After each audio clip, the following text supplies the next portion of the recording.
I just wanted to welcome everyone to the last part of our supported decision making summer training series. We're really excited to have everyone with us. Before we begin our program today, we just have a couple of announcements. So I'll go ahead and invite Gilda to share some announcements. Okay. Hello, everyone. Hi, I'm Gilda Hiron. For those who don't know me, I'm the Director of Outreach and Leadership Training here at Disability Voices United. We're excited to share that Disability Voices United's Ambassador Program is now accepting applications from all 21 regional centers areas across California. Our ambassadors are people served by the regional centers, family members and self-advocates or people served by the regional centers. And if you're interested in applying, applications are open until August 29th. And I will put my email if anyone's interested in learning more about the program. Uh, yes, thank you so much, Vivian. Let me know if you have any questions. Thank you. Thank you, Gilda, for that.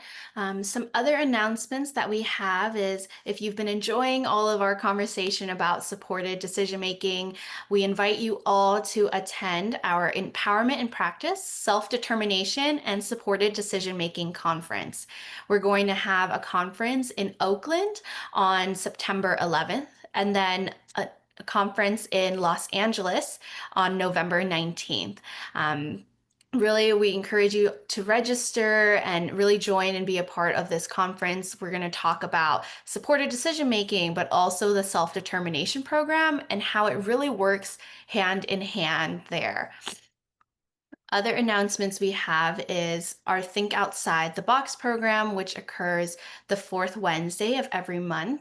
Our August training will be on the spending plan. So if you're new to this self-determination program and want to learn more, we highly encourage you to join the session here.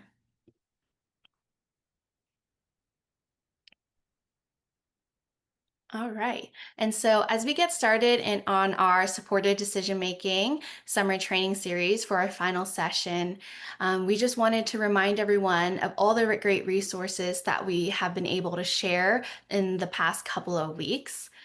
So we've talked about supported decision making as an alternative to conservatorship. We've talked about how it allows self-advocates to really have choice and control over their lives and to make decisions with the support of others. Some of the resources that we've shared are our supported decision-making parent handbook, which includes so many other resources in there, forms that you can fill out, as well as an in-depth talk about supported decision-making in healthcare, in finances, in voting, and in education as well. All of our previous trainings, if you weren't able to attend them or want to go back and recap them as well, are all available on our YouTube as well. So for any recordings of the past sessions, you can view there. And to really round out our four-part training series, we'd love to have a panel of self-advocates as well as parents to really talk about supported decision-making, talk about supported decision-making in action, and what steps you all can take to begin using supported decision-making in your life. And so now I'd like to invite up our panelists.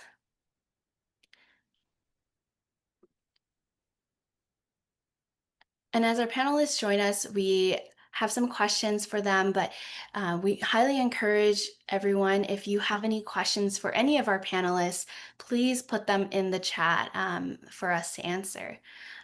With that, we'll go ahead and let our panelists introduce themselves. So first on my screen I see is Keisha. If you want to introduce yourself, Keisha. Good afternoon, everyone. My name is Keisha. I am a human rights activist, which means that I'm a humanitarian and I care for all people, especially inside the disability community and I love working with DVU, and Judy Mark is the bomb. All right. With that, we'll pass it off to Judy. Thank you, Keisha. I think you're the bomb too, man. Um, Hi, everybody. I'm Judy Mark. I'm president and co-founder of Disability Voices United. I am here, though, not as the DVU president. I'm here as a parent because I have a 28-year-old son who practices supported decision-making every day, and I'm here to give you all of the experiences we've had for the last 10 years. We'll pass it off to Dashel and Kristen. You go first. Hi, I'm Dasha Meyer, and I'm a self-advocate for all people with disabilities. And I'm here as a self-advocate, and I'm just really grateful to have this amazing opportunity and being a part of this amazing group because everyone here is amazing people just like us. And I'm Kristen. I'm Dashel's mom. And so Dashel's 21 and he's been practicing supported decision making since he turned 18. And we'll round off our panel with Tao.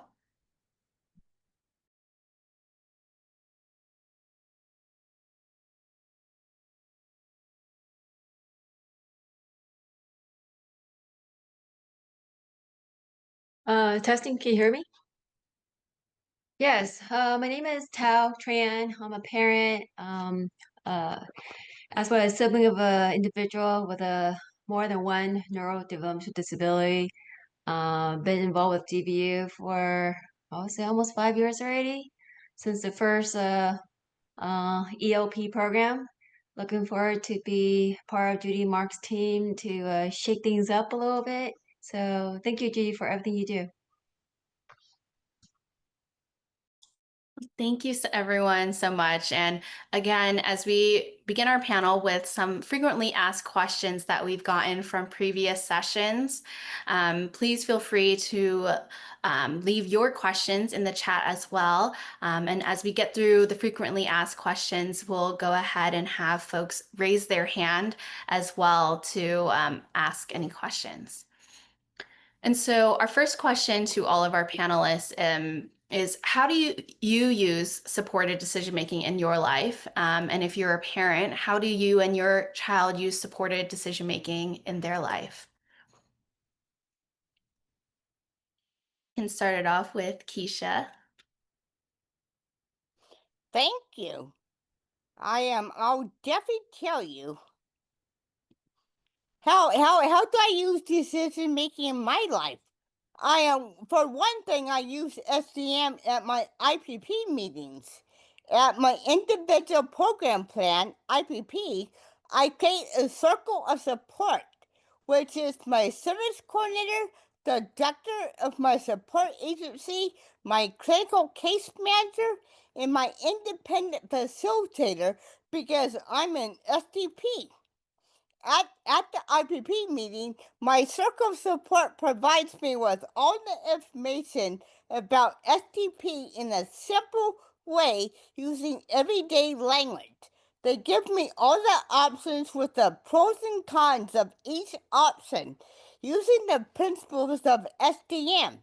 I can make an informed choice on how I want to use how I could use SDM to work for me in the SDP.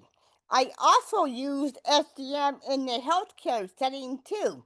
Whenever I go to a regular doctor's appointment, I always have my clinical case manager with me. My case manager helps me make an informed decision based on the facts about my medical condition and treatment options. As a team, my doctor, case manager, and I discuss the benefits and risks of each treatment option. My case manager clarifies difficult medical terms for me. My case manager doesn't make the decision for me ever. I have the sole responsibility of making the decision about my own health care, and I give it back to Vivian. Yeah, thank you so much for sharing, Keisha. I think it's so important what you're saying about having that support team there and reminding everyone that you are the one in the driver's seat and making the decision there. We'll go ahead and go to Judy.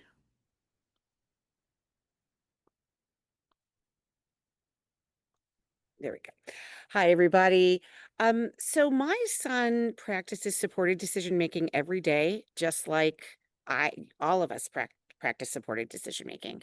I'll tell you that when my son was getting close to turning 18, everybody I knew, all the other parents were conserving their children. Everybody. It was pretty much the standard thing. And I was lucky enough to have a couple of people in my life. The one is named Don Hoyle, who at the time was the head of the ARC of Michigan, who really taught me a lot about the self-determination program and helped us pass the self-determination law many years ago. And he is an expert on the presumption of competence for people, for adults with um, with disabilities, and is absolutely opposed to conservatorship, or it's called guardianship in Michigan, is absolutely opposed to guardianship for anyone. And he sat with us um, and really talked my husband and me through what does it look like? How do you work? How does it work for people?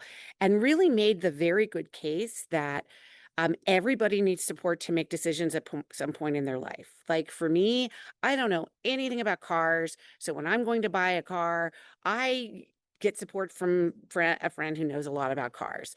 When I'm going to buy a technology, we get support from friends who understand technology. Like no one is an expert on everything in the world. I can promise you that. Even if somebody claims that they are lying, because no one is an expert on everything. And so we started the process with my son when he turned 18. And I have to tell you, we should have been starting supported decision making when he was 5, when he was very little. Because if you have young people making decisions with support from the earliest ages, then it doesn't become as much of a challenge when they turn 18. And so we started it at 18, but I'm going to tell you all now, we practice SDM very informally. My son does not have a supported decision-making agreement. It is completely voluntary. And I know a lot of people are running around trying to get this agreement written, and it is not necessary. The only time you are required to have an agreement is if you are in a conservatorship and asking the court to exit you from the conservatorship. In that case, you are required to have an agreement. But if not, you can practice it very informally. I should also say that my son um, uses substitute decision making in some cases. So there's a difference between supported decision making and substitute decision making. So in the area of healthcare, my son has delegated his dad and me, my husband and me, to make his healthcare decisions. And so in that case, we have a durable healthcare power of attorney over him, and a HIPAA authorization. If you don't know what those are, you should look back at the recordings that were made in the last several weeks that Vivian had of these sessions, and also look at our handbook, because there are sample forms for all of these kinds of documents. But we are able to speak to his doctors on his behalf without him being on the phone. But with all of the other powers, he has total control. He has total control of how he votes, and we explain issues to him, but he doesn't always agree with us, and he votes differently sometimes than we do. And in finances, he makes decisions about how he spends his money as well. So we practice it in many different ways, and I'm happy as we go through to get into more specifics. Thank you, Judy, for sharing that. And we'll go to Dashel and Kristen. Decision making. Yeah, so how I use supported decision making, I use it every day of my life, and because of supported decision making, I'm able to take charge of every decision that I make, and I have help from my family and need to help make big decisions like finances and health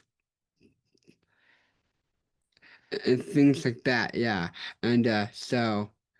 Oh yeah, and a really good example of how I use supported decision making is that one time when I was in school at my college, someone walked up to me and asked me to sign some um form or contract kind of thing, and I was like, let me call my support team, and like I did, and they were very proud of me for doing that, and the guy just walked off.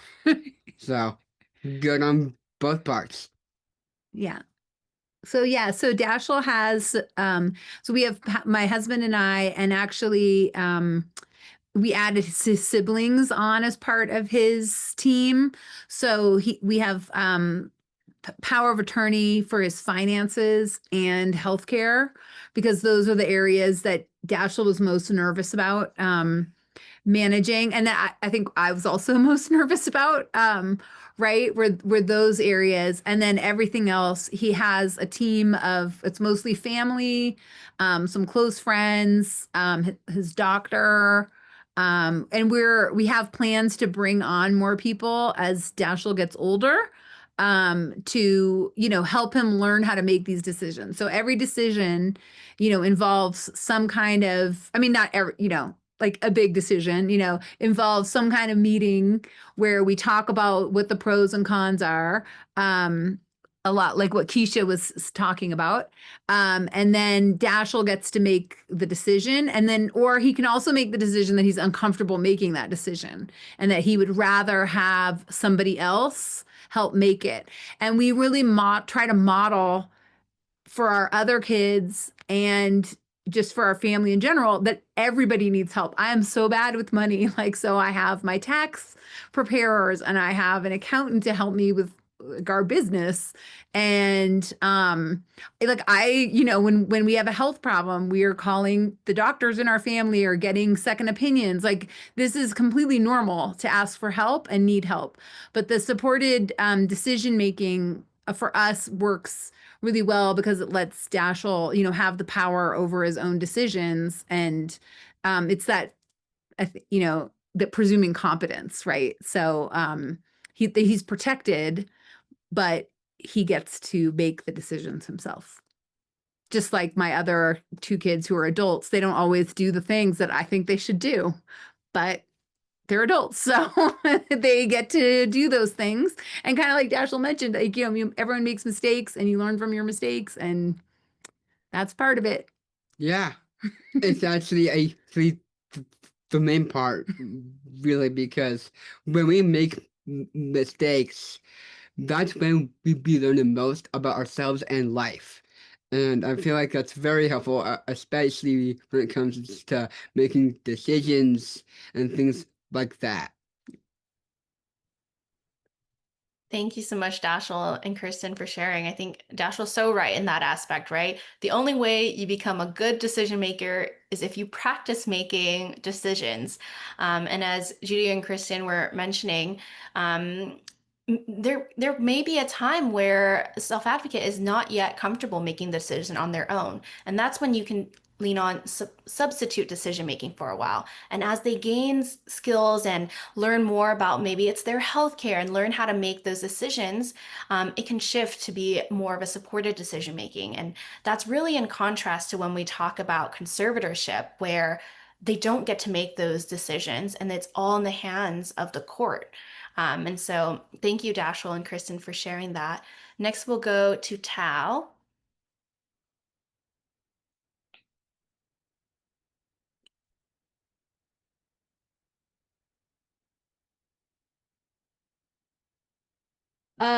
So how does my child use support decision making? We do it every day at home as well as at school. So, for example, every morning, when I take her to school, when she gets up and we go to a closet, I don't pick out the clothes for her. I would tell her, okay, here are the clothes. You have this one, a red shirt and a blue shirt. You pick which one you want. So she starts using support decision making at a very young age to give her that opportunity to practice making decisions on her own, to encourage her, to empower her. This gives a child a chance to practice making decisions and learn what they like, what they don't like. And at school, I always tell the teachers to get in the habit of asking the child, what do they want? Because we always want to follow the child's lead. Don't make don't make choices for them. Don't do everything for them. They are capable. Believe it or not, kids are very capable of knowing what they like, what they don't like. But we need to really allow them to exercise and find their own voice. When my child feels confused and overwhelmed by too many choices, I always go down to two or three choices because you don't want to overwhelm them and they shut down. That's the downside if you give them too much freedom. So you want to start small and give a few choices at a time, but not overwhelm them, but encourage them to make these choices. And there are times my daughter would tell me, would advise me to do this for her. It's like, nope, you're capable of getting water on your own. You could do it. Go try get the water on your own. And I still have families that tell me, she's just a little kid. Do it for her. Nope, she's capable. If she doesn't want to do it, she can tell me, Mom, I don't want to do this. But she is fully capable of making her choices, even though she's a very young age here. So I tell people like, you want to make this easier for a child to decide. So support decision making happens when a child faces bigger choices, such as after school activities. Do they want to go do cooking or go play basketball? We want the child to be involved in each in the process, to make decisions and to feel supported. But this has to start when they're young. It's never too late to start. Starting them when they're young, give them more time to practice. Thank you, Tao, for sharing that. These are such great examples of using supported decision making at a young age. And a lot of times when we talk to family members and educators too, it's giving them choices, but giving them real choices too. I know sometimes we talk, and one example that always comes to mind is when you ask your child, do you want to take a bath right now? Is that really the decision you're giving them? Or is it, do you want to take the bath now? Or do you want to take it in 10 minutes, right? Giving them opportunities to truly make a decision and building up their confidence that they are allowed to make that decision and they're a part of that decision-making process. And we'll go to our next point here. We'll have everyone share a little bit, especially our self-advocates, about how supported decision-making has improved your life. And we'll go ahead and go to Keisha, talking about how SDM has really transformed your life. Oh, definitely. I definitely want to share because for one thing, SDM has really improved my life because it empowers me to make my own decisions. SDM helps people like myself, with people with IED to actively participate and direct their own decision-making process. It makes me stronger as a human rights activist. Through SDM, I was able to express my preferences, understand, and advocate for everyone's needs, building my confidence and fostering personal growth in my life using SDM. It also helps me to promote respect and understanding. By engaging in SCM, I can educate others about the wonderful things like SDM, STP, and educate other people about with IDD rights and capabilities and foster a greater respect and understanding. It's for one thing, it's SDM. It helps me to recertify for my Section 8 housing every year. I have a lovely apartment that I live all by myself in, and SCM helps me to continue to do that. Thank you. And I give it back to you, Vivian. Thank you, Keisha. Really love the message of really empowerment and autonomy there. We'll go to Judy. Yeah, I mean, there's so many ways in which supported decision making and not being conserved has improved my son's life. The first one is the signs of respect that he gets in many different settings. So we'll start with a doctor's office. When we walk into the doctor's office, the doc usually at the front desk, they ask for conservatorship papers or something along those lines. And when I say, "Oh, my son is not conserved," it's like they go, "Oh, well, he must be very capable then." I mean, even though lots of people who are conserved are very capable, people just make an assumption if you're conserved, you have no capacity at all. And so all of a sudden, instead of asking mom all the questions, they start asking him all the questions. And I support him if he's unable to answer some of the questions. This also happens at his IPP meetings with the regional center, and it happened at the IEP meetings at his school. Is that all of a sudden they said, wow, we're no longer dealing with a conservator here. And we are dealing directly with this individual who gets support in certain ways. I'm also going to say that using supported decision making very proactively also helps because there are some individuals who are unconserved and yet don't have a circle of support around them. And it makes it very difficult. And oftentimes that is when there's pressure that begins to get that person conserved because whether it's a doctor or a service coordinator, the school district or whoever is starting to say, wow, this person's very difficult to work with. I'd rather just work with a parent or a professional conservator here. And that's how people often land in conservatorships when they shouldn't. And so, one of the things that's really important to understand is that, um, you know, you one of the great benefits of supported decision making is that it expands people's circles of support. They are able to my son and others who practice SDM are very proactive in ensuring that they have that they are thinking like you heard what Kristen was saying. Well, we've also put in the siblings in the circle.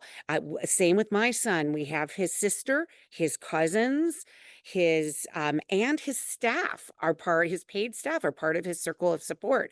And we're very, very intentional about that because we are consciously practicing supported decision making. And it's okay if they're people who are paid, people who are unpaid, neighbors sometimes become part of his circle at certain times. So there are so many great benefits. Thank you, Judy, for that. And we'll continue to touch upon building that circle support and really choosing the people there in our next questions. But we'll go to Dashel and Kristen. Yeah, like for me, it feels like that I have a voice and that I'm in charge of my own life. And I think that's really important because even though I make a lot of mistakes, I'm learning in more and more when I make the decisions and figuring out which the decision is better or worse and trying to find the middle ground because we're all human and I am very proud to be human and a part of being human is about making decisions and I feel more grown up and I feel like I can do anything I set my mind to and there's nothing that'll get in my way of getting all my dreams come true. Yeah, and I just want to kind of echo a little of what Judy said as well.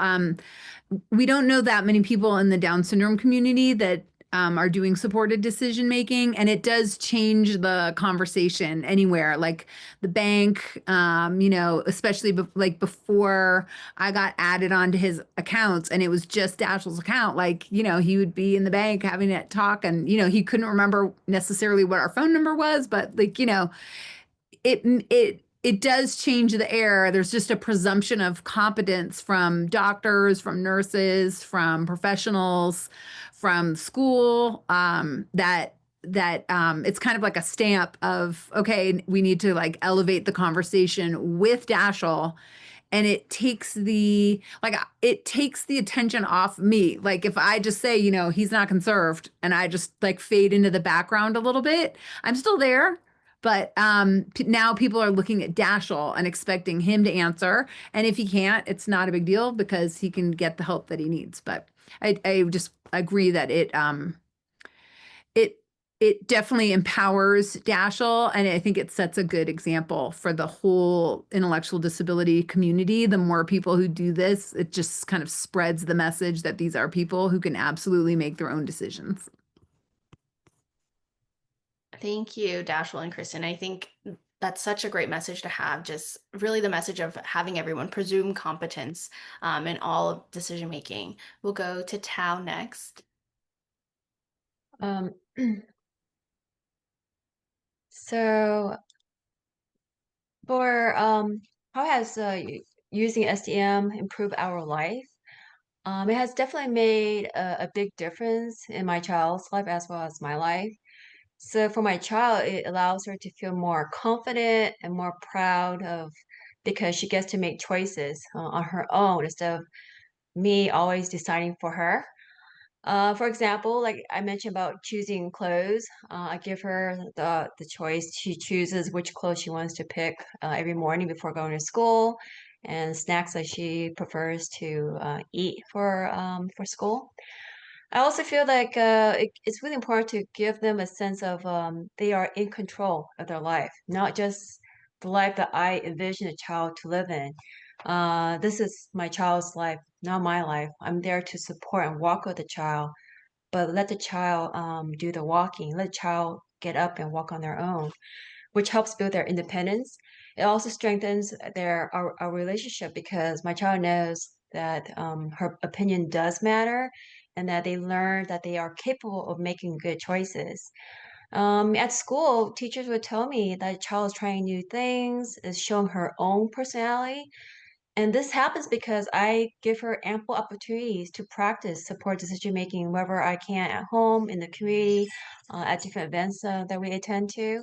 So for me, SDM means that I can support my child becoming their own person while keeping them safe at home and in the community. It reduces the frustration for both of us because my child feels like she's being heard and understood. I don't have to guess what she wants. So overall, SDM has made our life a lot more respectful and joyful. SDM also allows my child to be seen, to be heard, to be respected, and to get the help that she needs to have, but to arrive allow her to get the help to arrive at sound decisions that she supports. I also find that when we make decisions that are bad, it's okay because we learn from our mistakes. Life is not always perfect. We have to learn from our mistakes. So what is not okay is being overly directive in a person with disability, causing them to lose their autonomy and their sense of being. Thank you for sharing that, Tao. Can I add just one more thing that I just thought of as an advantage? And um, studies have shown that the number one way to prevent abuse is self-determination. And I don't mean the self-determination program. I mean being empowered to make your own decisions, which is what supported decision making is about. Studies have shown that people who are conserved are far more likely to be the victims of sexual, physical, and financial abuse than people who are not conserved. And so a lot of parents believe that they are conserving their children to protect them. But in fact, data shows that the opposite is true. And so, what my son has found through supported decision making is that it's okay to say no. It's okay if somebody tries to do something that he doesn't want them to do, that it's not about compliance. It's about self-determination, and it's okay to say no. And we know that that is the key to preventing abuse. Thank you so much for sharing that, Judy. And, other studies also show that um, happiness in life and their joy of living life is that much more increased when they have an active part in the decision making and making decisions that impact their own life. And it has been shown to reduce abuse. And we'll go on to our next question here. And I know some of us have already touched on these topics, so if you want to expand on it, um, how did you choose your supporters, and how did you determine the right type or the right amount of support for each person's decision? Go to Keisha. Thank you so much. Like what I do with my SDM with my supporters is that all my supporters have to have these qualities: be trustworthy, be direct with me, treat me with respect, always be honest with me, even if it's something hard that we have to discuss. Provide me with detailed information using their own lived experiences and their professional experiences. Have the ability to share empathy with me. Recognize me as their fellow human being that makes mistakes sometimes. And the ability to release their egos by not hijacking the SDM process with their own will rather than Keisha's will. Because egos is a huge thing. And so to summarize it, they have to be super trustworthy, person-centered, and able to understand and share their feelings with me. They also have to be able to give me guidance without taking over the decision-making process. And most importantly, they always have to have my best interest at heart. And so what was the second part of that question, Vivian? And the second part was just, again, determining the right amount or the type of support for your decisions. Well, that's how I do that is that with it depends if the decision is big or small, big, medium, or small. If it's a little decision, like for example, what is Keisha going to make for her dinner tonight? I can do that, but but medium but medium decisions, like for example, like like a healthcare decision. What kind of treatment does Keisha want for her medical condition?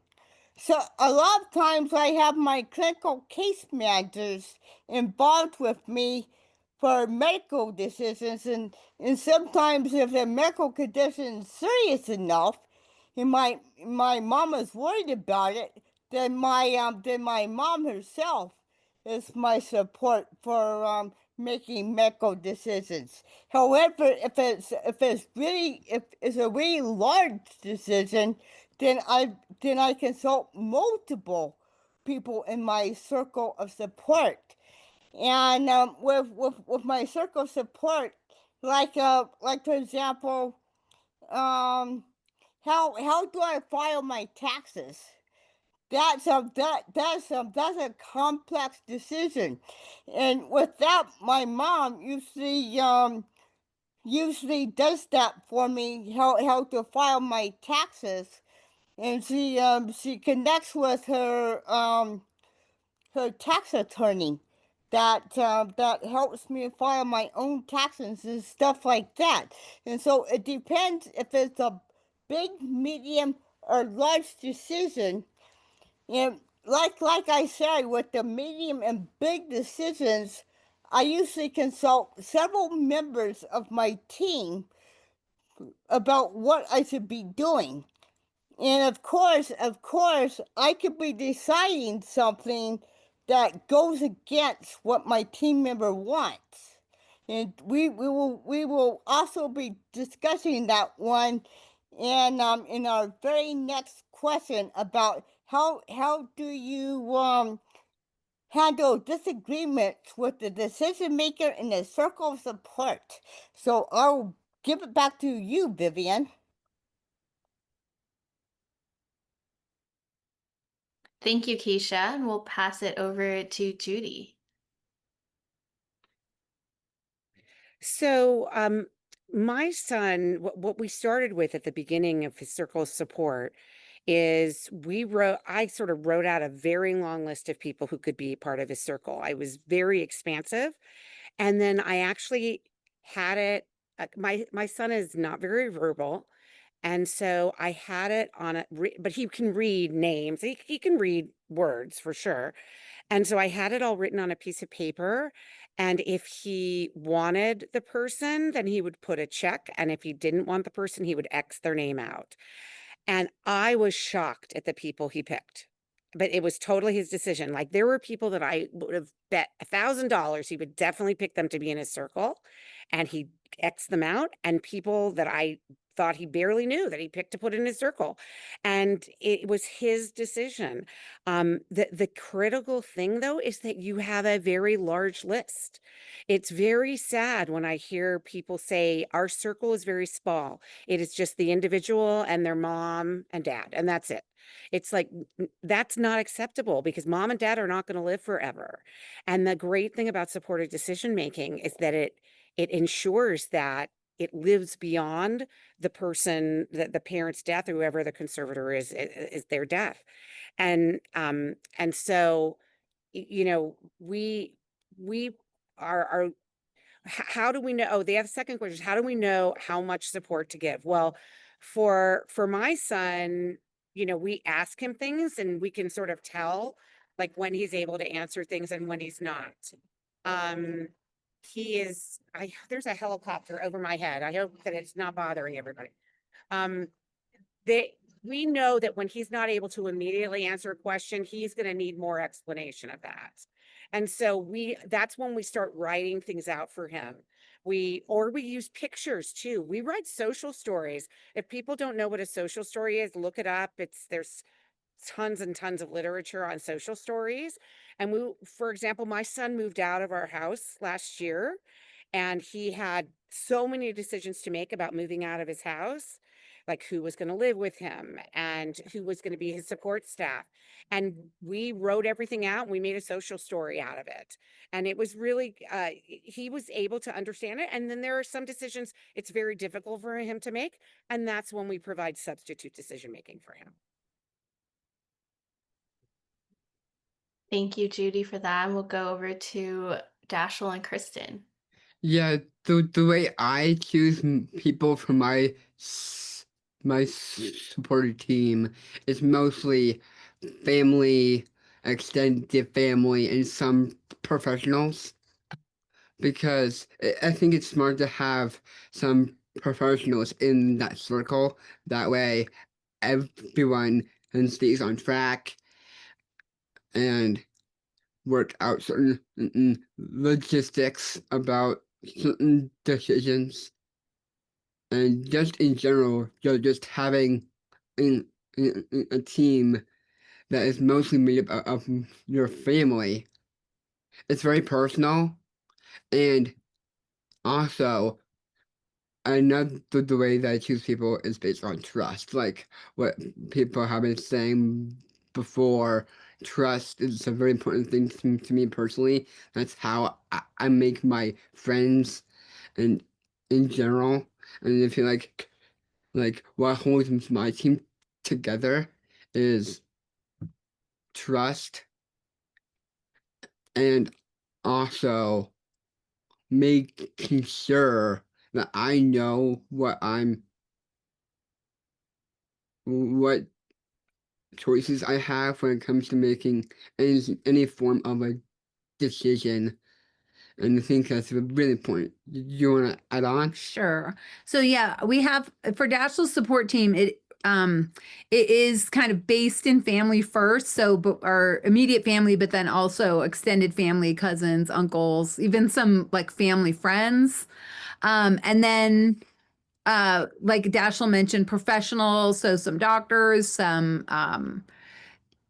the finance people, but then also like anyone who kind of clicks with Dashel, like so like if he has a professor in college who just is like a really cool person, having supported decision gives you a way to be like, hey, you obviously really care about Dashel. You're an amazing educator. Would you consider like being a person he could ask about like what kind of classes to take beyond, the college resources or like give him suggestions? And, most people are really flattered and having something called supported decision making as a thing gives you a way to ask like neighbors, his therapists, like he has therapists who he hasn't worked with. But I mean, Lord knows after, being with him for 18 years, they really know him. And even though we're not working with them professionally anymore, like they're really cool and they have Dashel's best interest at heart. And that's really what you want, those kind of people. And it just you can ask, hey, would you consider being on Dashel's list of people he could call if he had a question about something? And like the vast majority of people are sure.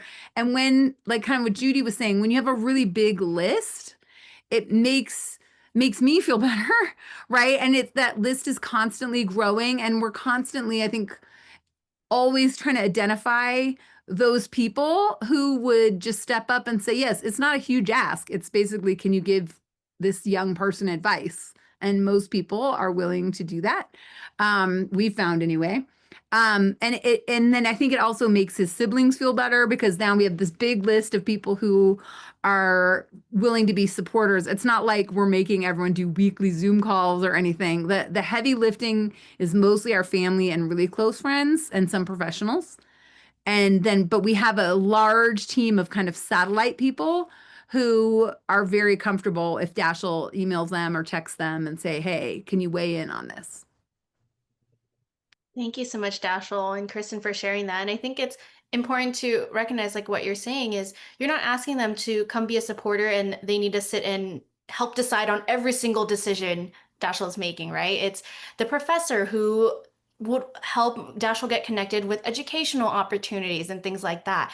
And so it's okay to ask for people or help and know that not everyone has to be a part of every single decision you're making, right? And then we'll go ahead and go to Tao. Maybe Tao, you can share more about how are you building this support team as your child's growing older. So, thank you, Judy, for mentioning, when I hear parents say we don't have any support, that's not true. There is support. So I use my kid example. So we are involved in our 4-H community, our church, our Best Buddies family. Best Buddy is a very big nonprofit organization focusing on bringing all these great opportunities in the school district, in the colleges, and also out in the workforce. And then our friends and families in the greater Boston area. So we do have support. We just need to really find a time to nurture relationships and get my kid into these spaces so that they can get to know my child. So small support might be helping my child choose a sport to play with me, um, or helping her decide which art material to use for her 4-H project. Some of the bigger support could be helping my child decide what they want to, their preferred mode of transportation to visit their grandparents. So, for example, when my child protests over the mode of transportation, I help her by asking, how do you feel? What do you want to happen? Because here she is, she's protesting, she's angry, she doesn't have words to describe her feeling. And I do see that she doesn't want to go on a train, wants to go in a car, and I don't want to drive in the car, but she didn't have words. So I support her by giving her giving her a few words to describe her feelings. And so, like, are you feeling happy? Are you angry? Are you feeling anxious? Words to describe her feelings at that moment, because I saw that she did not want to go on the train with me to visit the grandparents. So this helps a child find words to really describe their feelings at that particular moment. And sometimes support may mean reminding my child of the rules or helping them understand the consequences of a choice. So on a big decision like picking an after school activity, we can talk about what sounds fun, what my child feels comfortable trying. Support is flexible. It really depends on how much the child can do on their own or their mood for that particular day. So I think it's really important for us to come back to me I to when it comes to support decision making, let's not be directive.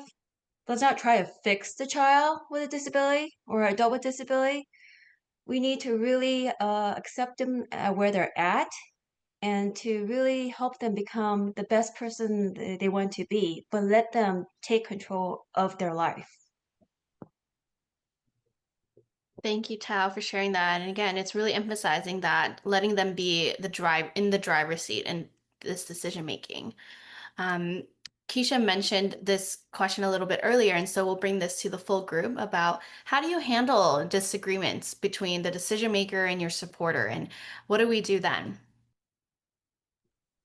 And I would love to answer that because I know with my own SDM process that that I when there's a disagreements between what I want and my circle support.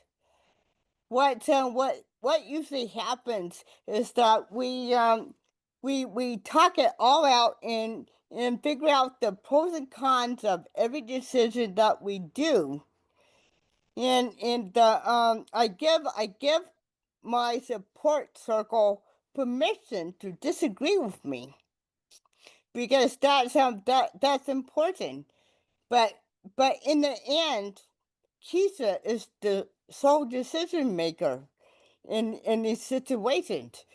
And so they could give me their input, but like others on the panel for SDM have said, we we we we we we are the sole people who are making the decisions. If they disagree, then that's fine.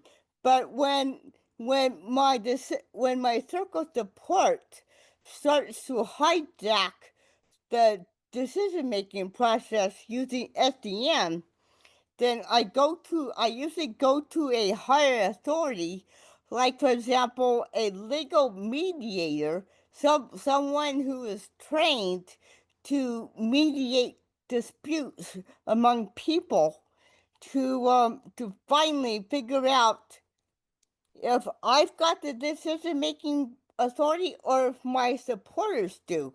And using peer SDM, it always go back to the person with IED like myself, because I've got the capability and I've got the right to make my own decisions because of self-determination. I'm not talking about the program.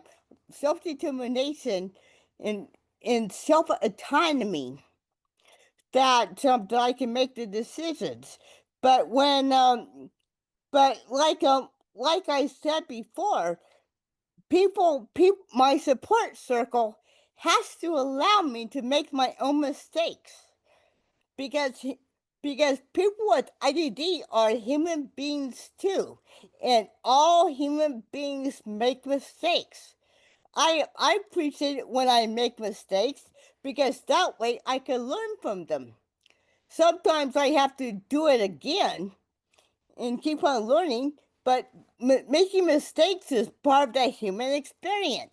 And so that's all I've got to say on the topic. Thank you so much, Vivian. Thank you, Keisha. I think that is so important. We'll pass it to Judy. I always tell parents when I'm training on person-centered planning and on supported decision making that if you have no moments where you're uncomfortable, then you're not doing it right. Parents and caregivers and people close to people with disabilities should feel uncomfortable at some point because there should be disagreement. For people without disabilities, I challenge you to name one person who has never disagreed with their parents. Like, it happens to all of us, whether we have disabilities or not. We have a right to disagree with our parents. And so, it is their right to make decisions. I mean, obviously we as parents want to protect them and we don't want them to make a decision that could really hurt them, right? So I guess a good example will be food. My son would eat pasta and pancakes 3 meals a day if he had all the power in the world to make his own choices. But the way that we practice supported decision making around the food that he eats is we say to him, you know, he gets on the scale and we show him the numbers. He knows a number that's higher versus lower. We give him options. We say things like, okay, if you want to have a giant bowl of pasta for lunch, how about we take half of it home and you can eat it another day for a different meal. And now he has gotten very accustomed to he can order whatever he wants at a restaurant, but half of it's going in a to-go box because obviously for all of us, portions are too big at restaurants. We've also made it clear to him that, he can eat, he doesn't have to go out to eat all the time. He can eat at home where we can control what food it is he's eating. And he has agreed to that as well. And we are now, I think he's lost in the last 6 months, like 14 pounds. And we are giving him really great praise for that and telling him how proud we are, which keeps him motivated to continue to eat more healthy and to eat smaller portions, really. And I'll give another example of voting. We try to explain all the issues. I believe that almost everybody uses supported decision making when it comes to voting. If you've checked a ballot recently, you're voting on county judges and like nobody knows what the county judges do. And you're voting on propositions that are so complicated and reading the voter guide does not explain it all. And so we are all using supported decision making around voting.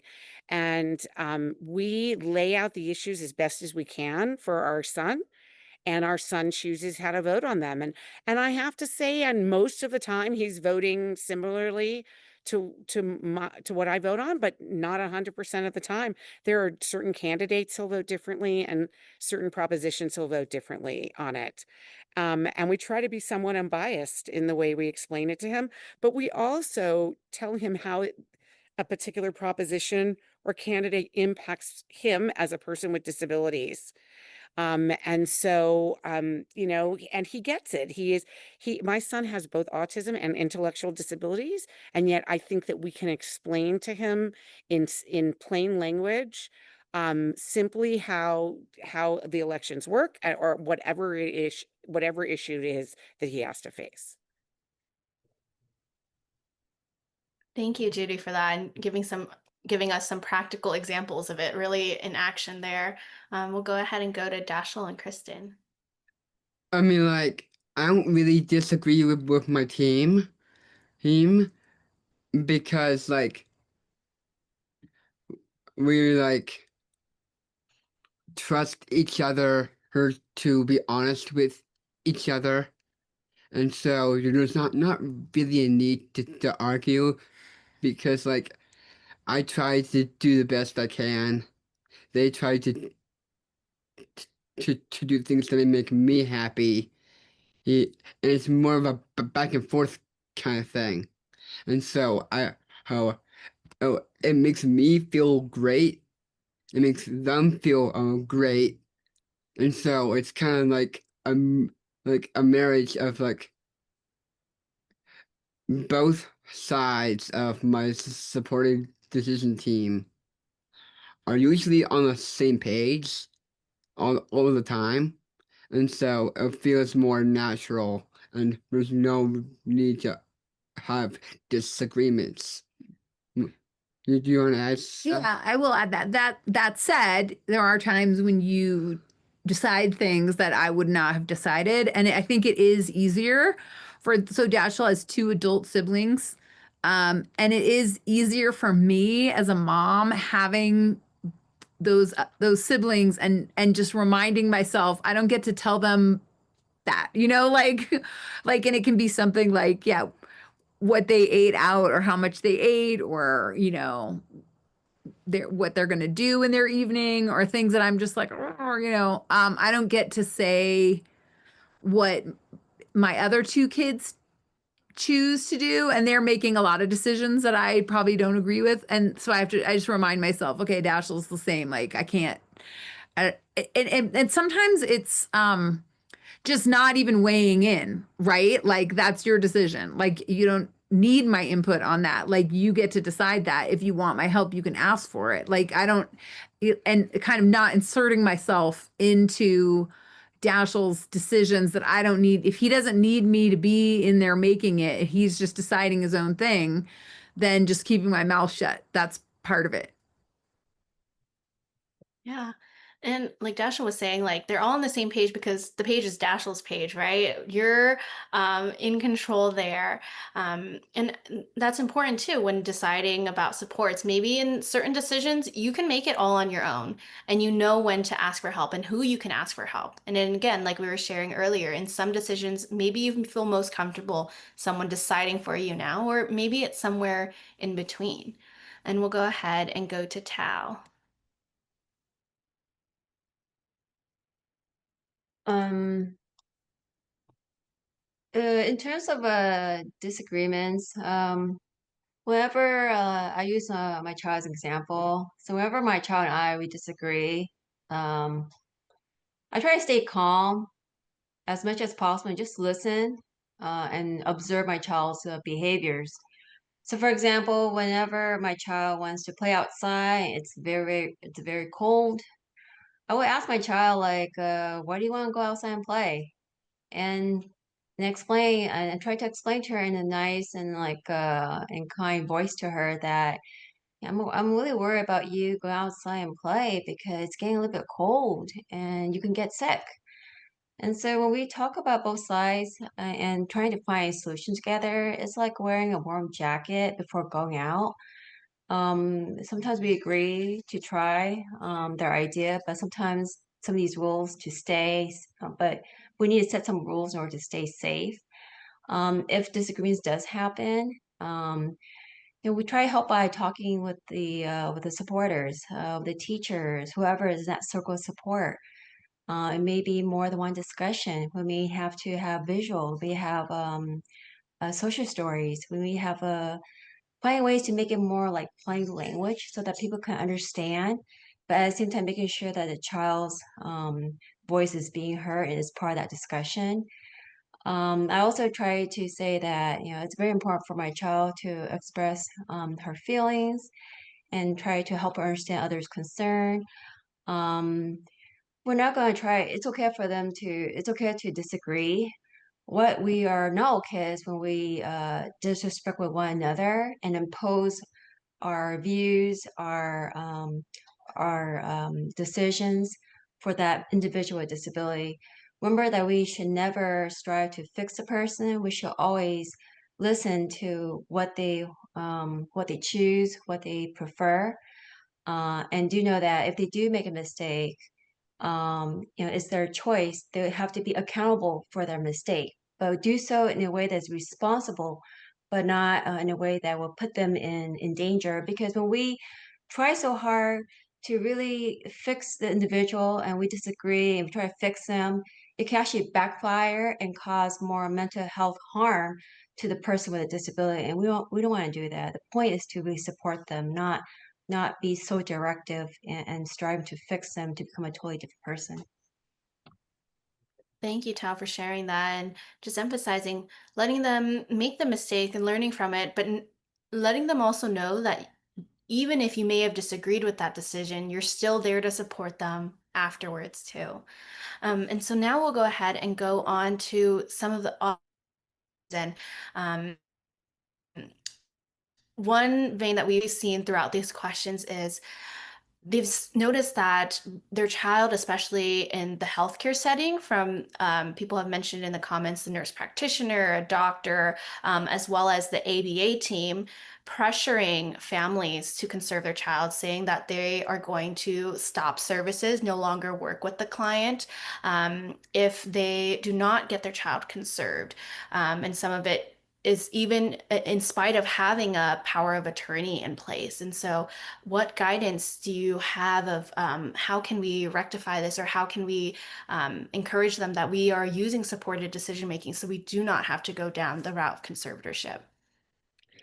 Yeah, I'm happy to try to start with this.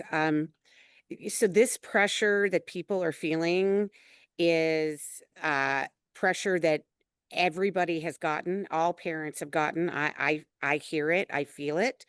Um, and it requires for you to educate uh, the the doctor or the professional about supported decision making and make them understand that it is in state law. Our handbook, which was put into the chat, but maybe we can throw it in there once again, which is available in both English and in Spanish, and someday soon, it will be in Korean as well. Um, we we have a page in there, a document that you can give to a professional to show them what supported decision making is. And there's also a whole section on the law. It's called Assembly Bill 1663, which shows them that you're not like asking for some exception here. This is something that millions and millions of people practice, and it is recognized in state law, and you cannot force us to conserve. So education is sort of step one. Um, for those who are, I've been following the chat, and I know some people are saying, yeah, but my sister or my child is not really able to, they're not verbal and they're not able to express, certain things. I believe that unless somebody is in a coma, that they are able to express preferences. Now, obviously, if somebody is in a coma, there's no preferences can be provided, but we're not talking about those people. We are talking about people who can express a preference, even if it's not through verbal language.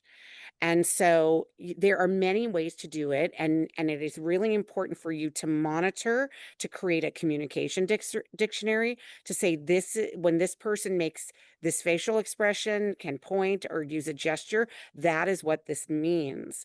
And that way you can absolutely, convince them.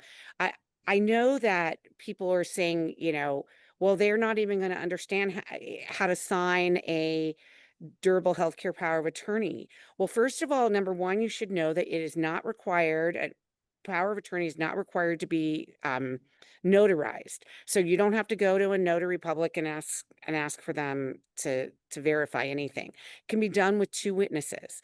And the way that I say it to my son is, Josh, do you want mom and dad to help you or to make the decisions for you with the doctor?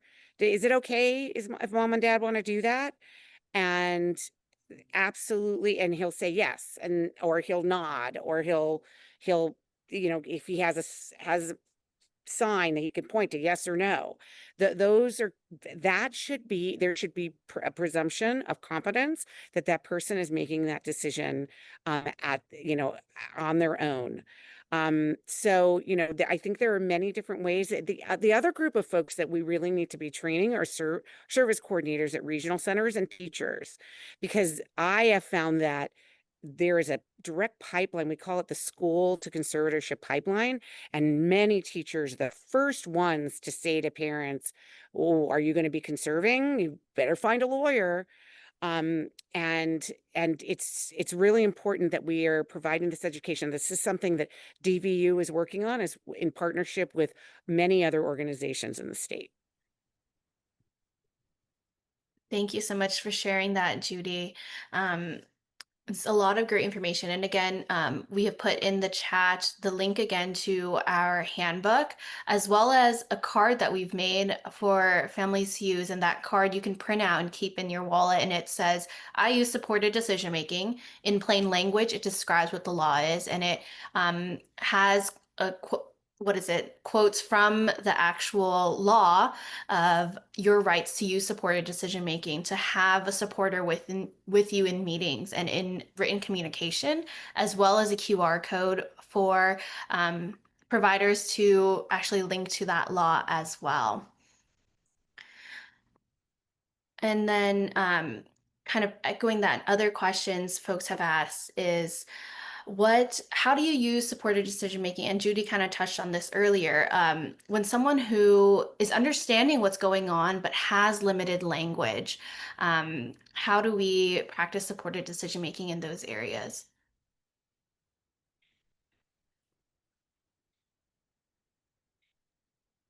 I don't know if others, if Dashel or Keisha want to try to answer that, but there are lots of ways to communicate. Behavior is often communication. I remember speaking to some parents years ago about supported decision making, and they were saying, "Oh, well, my daughter, she is in her home all the time. She is in a hospital bed all the time. She's nonverbal. She requires maximum support at all times. There's no way she could practice supportive decision making." And I said, "Oh, so she doesn't have any preferences. So literally anything you do, she's happy with." And they said, "Oh, well, no, because she does not like peas. She really does not like peas, and she will spit them out, but she loves carrots." And so we know that. Okay, well, there's a preference. And they said, "Oh, yeah. And there's this one nurse who comes in, and she does not like this nurse. And every time she comes in, she turns her head away. But then when this other nurse comes in, she has this big smile on her face." I'm like, "Well, there you go. That is expressing an opinion. And you should fire the nurse where she's turning her head because she has clearly expressed her opinion about that." So I think any parent says, "I know my kid so well." Well, you know your kid because they've expressed preferences to you. And so you should figure those things out, write them down, and inform other people about that. Thank you for sharing that, Judy. And you mentioned it earlier too, a communication dictionary, right? Like if you, as a family member, um, you're the one who knows them best, right? And maybe a series of grunts. Maybe if they say the letter O or they vocalize in a certain way, it means different things, but you know what that meaning is, and really sharing out what that meaning is to other folks that will work with them. The next question I think Tao would be great to answer is, how can I start my son in supported decision making, and at what age can I really begin that? So there is no starting point in terms of support decision making.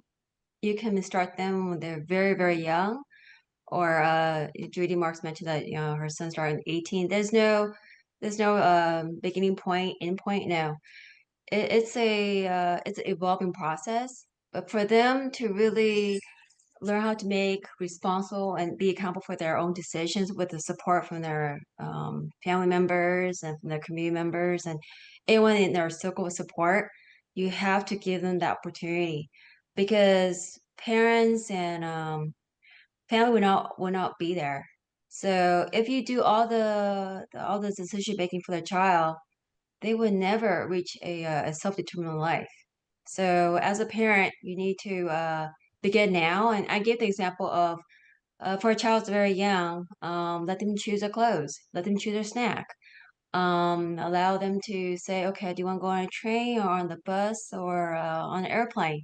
Give a give them these opportunities, but don't give them too many choices because you give them too many choices that will also backfire because they will feel overwhelmed.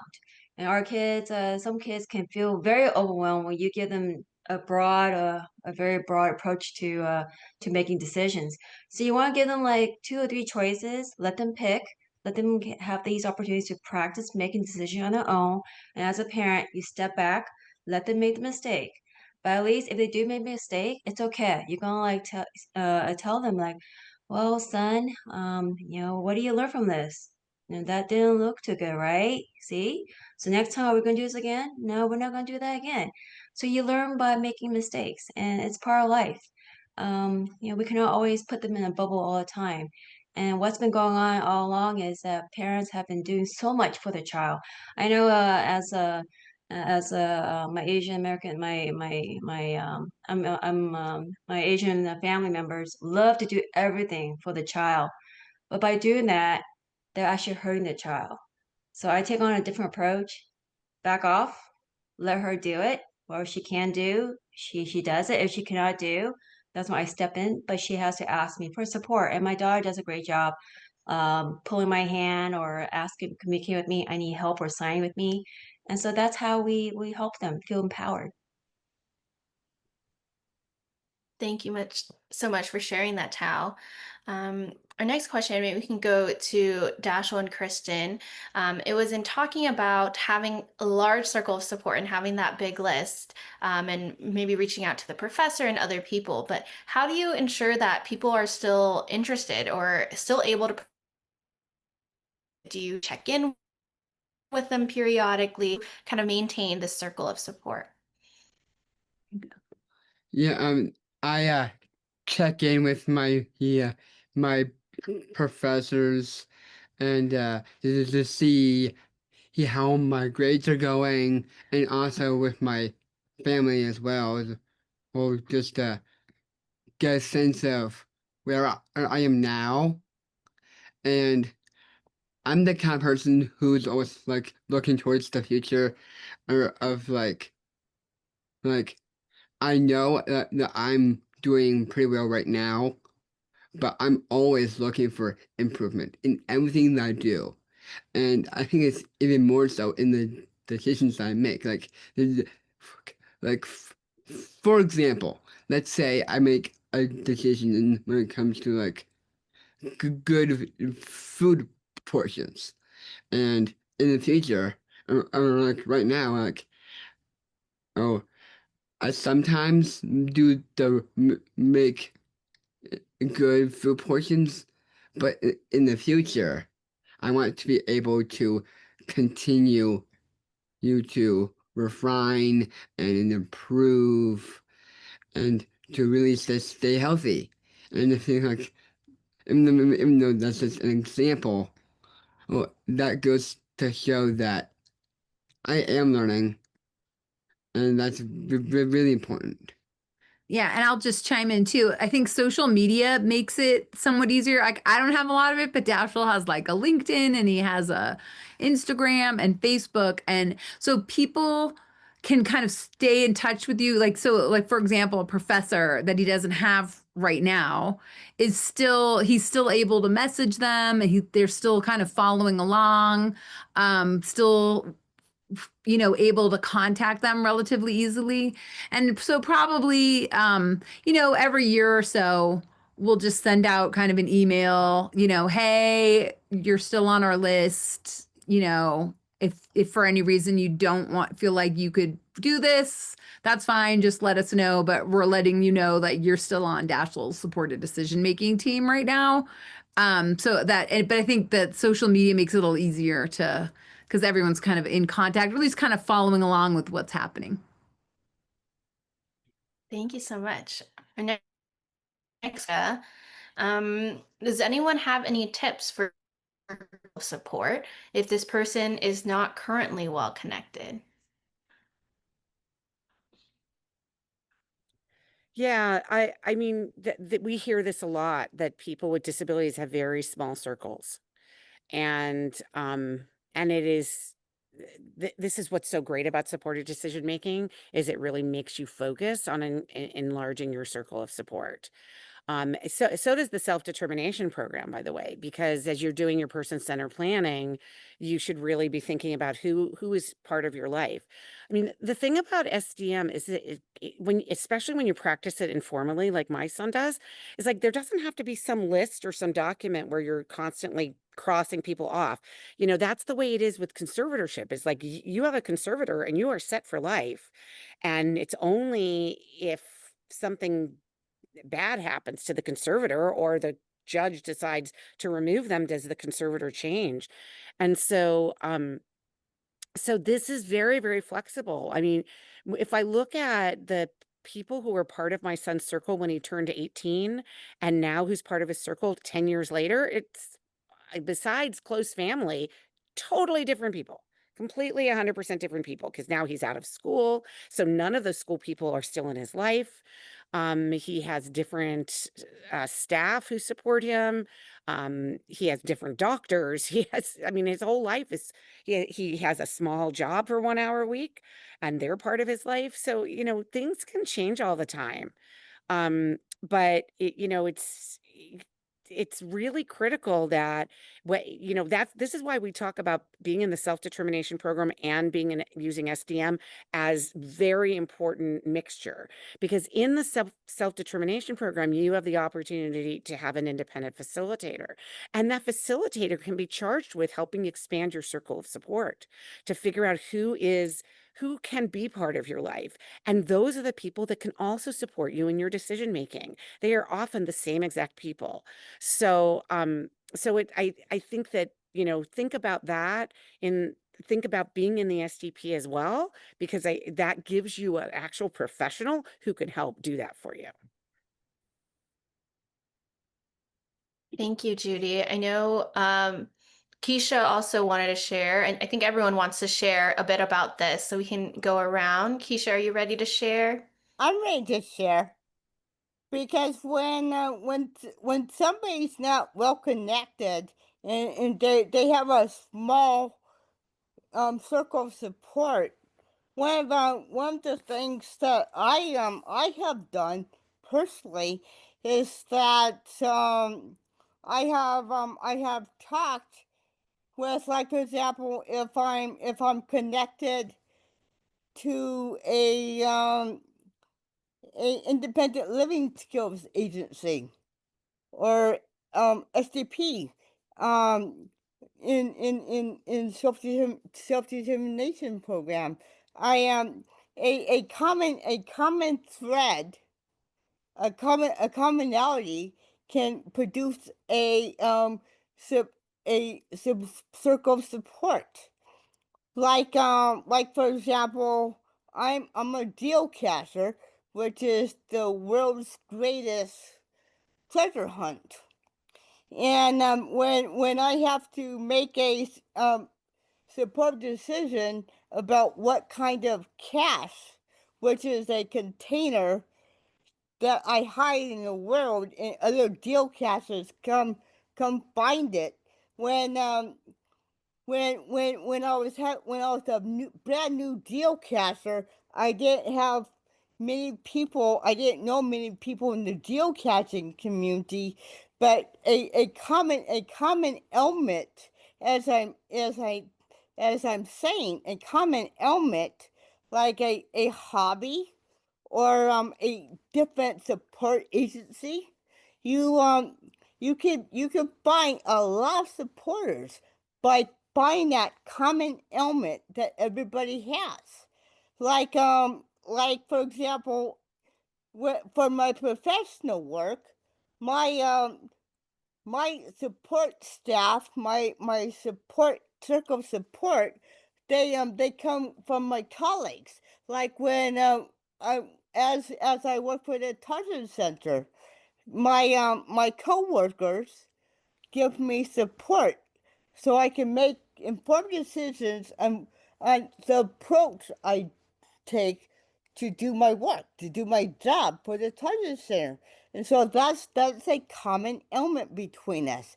And so I search for different communities that I have commonality with. So that's how I increase my circle of support, be it geocaching, work, or like budgeting my finances. A commonality, common circles of support. That's how I do it. Thank you, Keisha. We'll go ahead and go to Tao to add to this topic. Um, so I asked the parent, um, how come? how come the circle of support is small?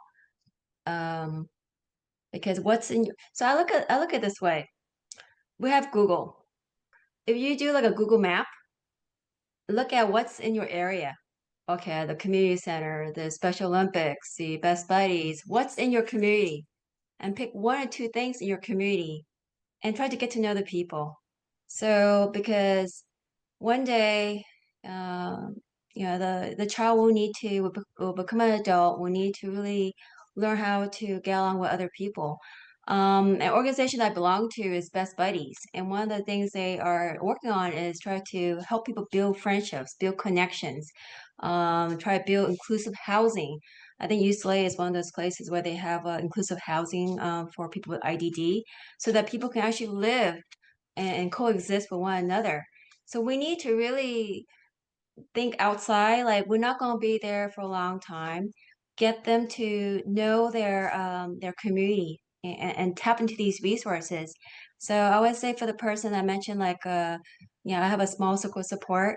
Have you reach out to Special Olympics? They also have unified partners where people with and without disabilities are working with those with IDD and help them be included in these sports activities, or Best Buddies where they try to help these individuals get jobs, have a support on the job, have integrated employment, or help them find friendships by going to these once a month gatherings where they get to build friendship with other people.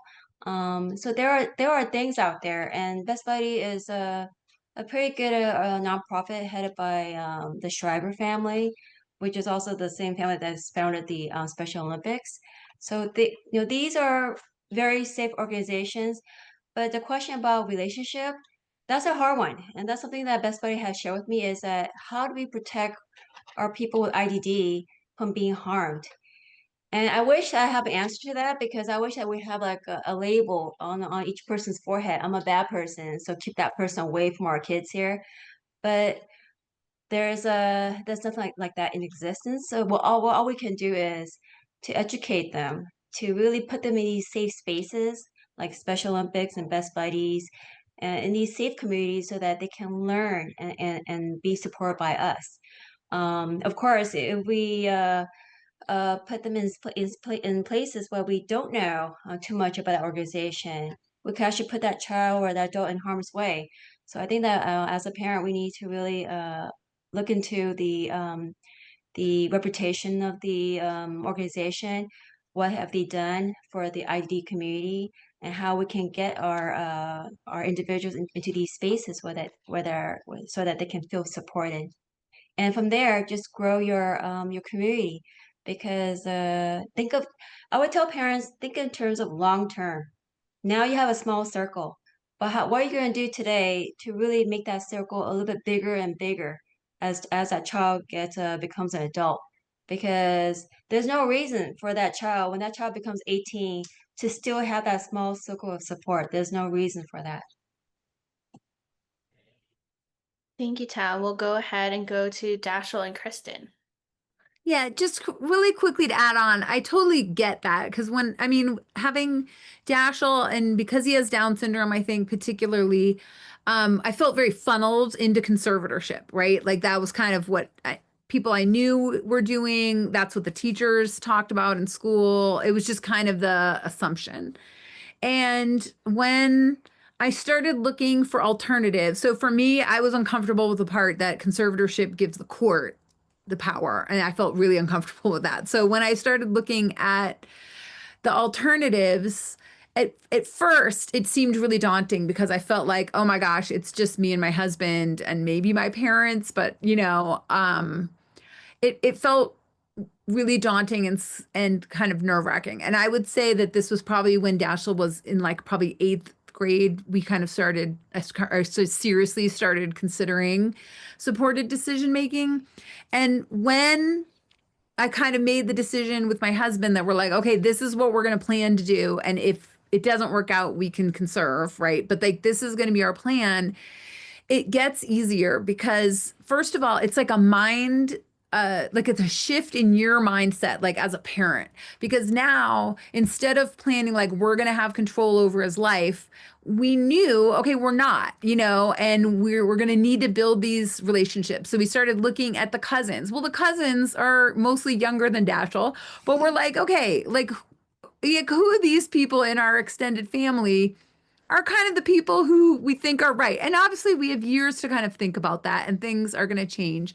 And then we start looking, okay, like his pediatrician isn't always going to be his pediatrician, but he's a really great guy, and maybe we'll talk to him about it. And it was hard for me at first to kind of ask for that help.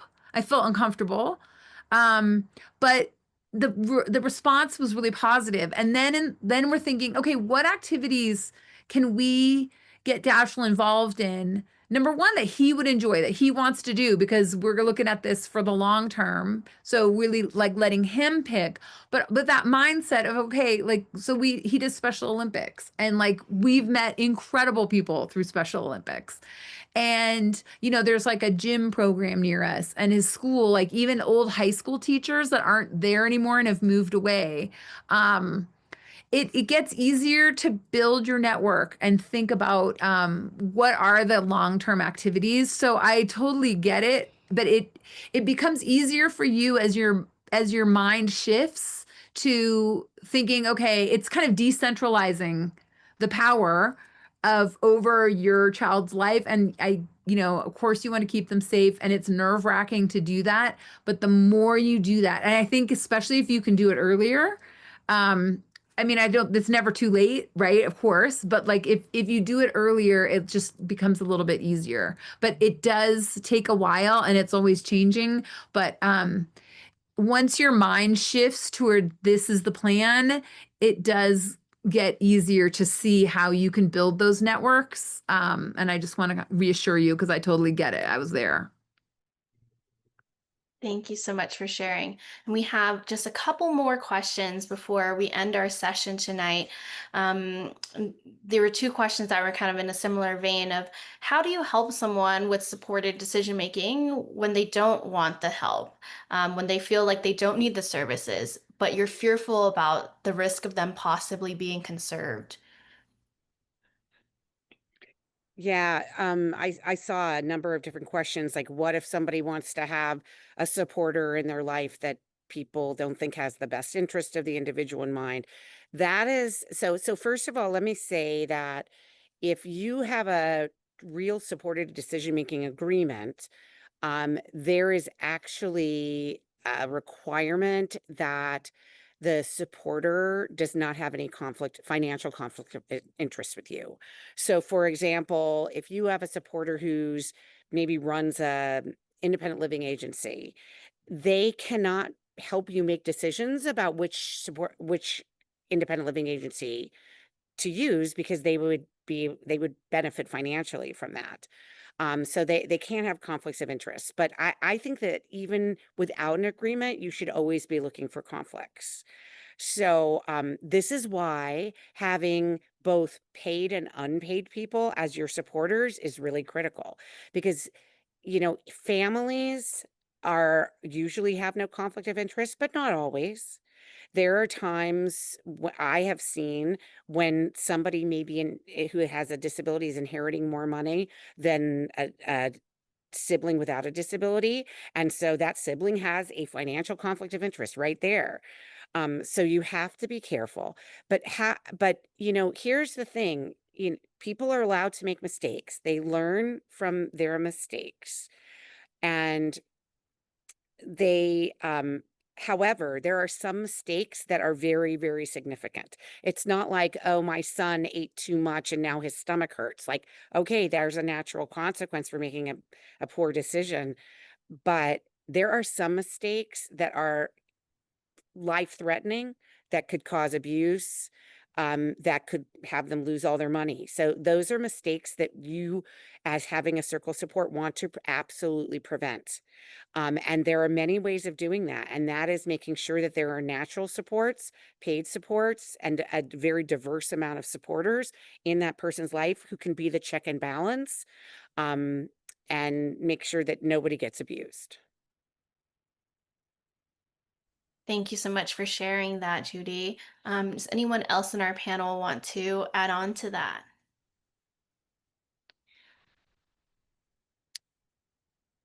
If not, we'll kind of go to our last question here where folks are asking about using SDM in the doctor's office, or what do I need to do to get started? Do I need to fill anything out? And how do I have any legal agency to deny parents from participating in supported decision making? So it's kind of asking, how do we get started now?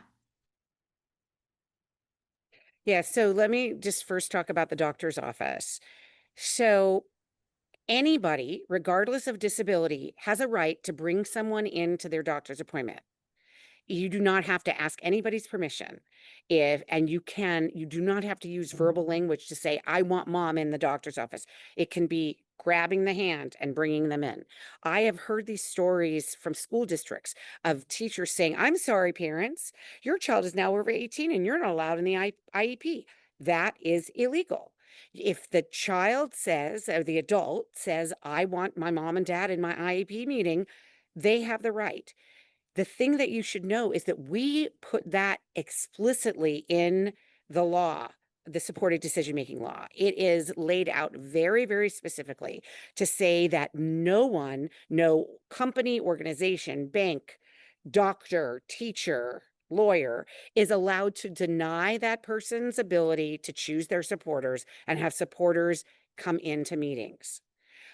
So you have the law on your side, and you should, keep it, be able to refer to it with the card that Vivian put in the chat, and know that you are empowered to do this. Thank you for that, Judy. We are going to put it in the chat one more time with the card there. And then again, just emphasizing it is the law, and that also includes written communication as well. If you want to bring them in on email communication as well, that's something you have the legal right to do so. I know Tal also wants to answer this question. Yeah, I talked to Kira about this, and so the medical community, this is very new to them, support decision making. So be patient, be kind to them, as this was never taught in medical school and many of the allied professional schools.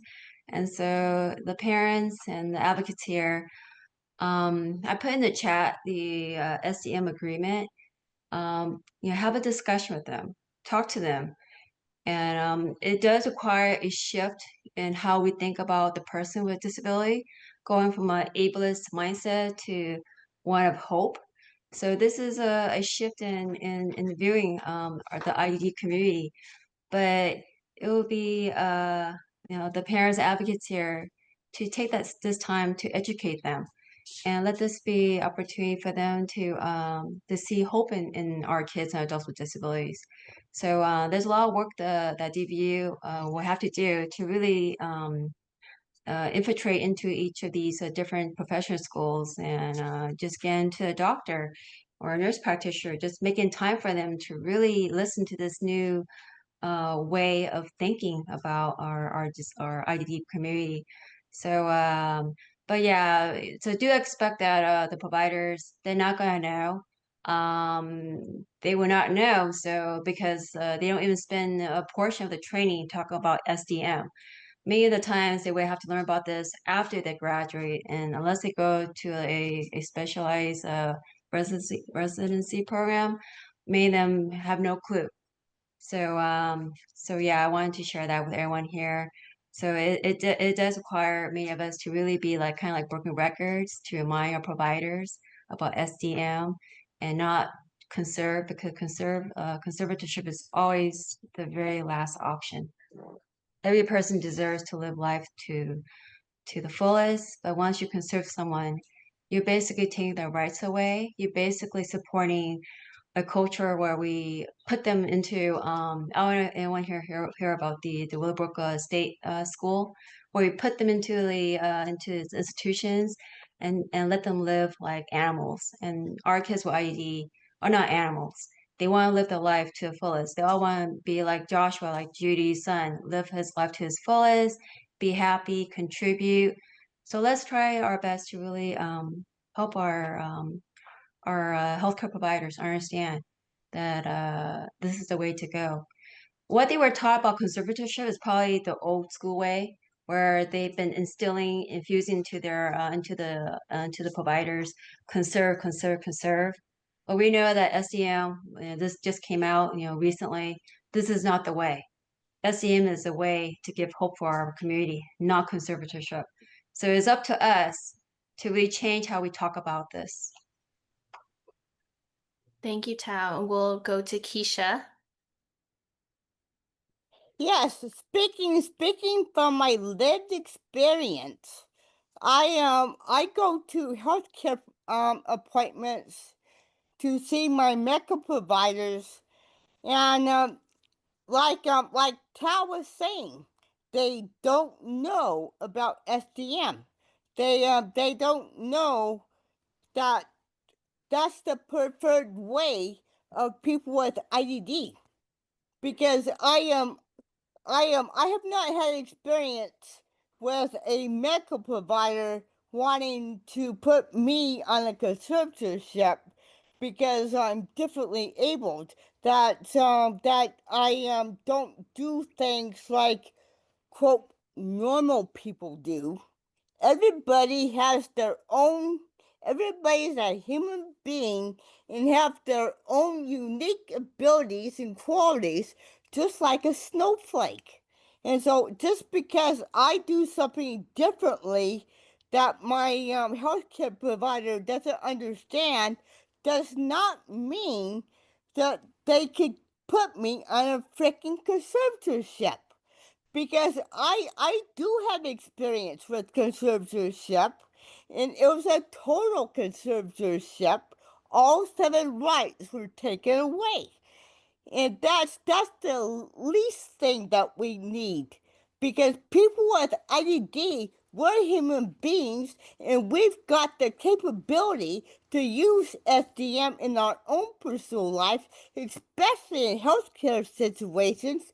And so how I see it is that it's our responsibility, the circle of support and the people with IDD, to educate the healthcare providers and anybody else who doesn't know about SDM, because that's how they learn about SDM, and not to put people on MAC conservatorships, because we are human beings first, and as human beings we have all our different abilities and different qualities about each about ourselves.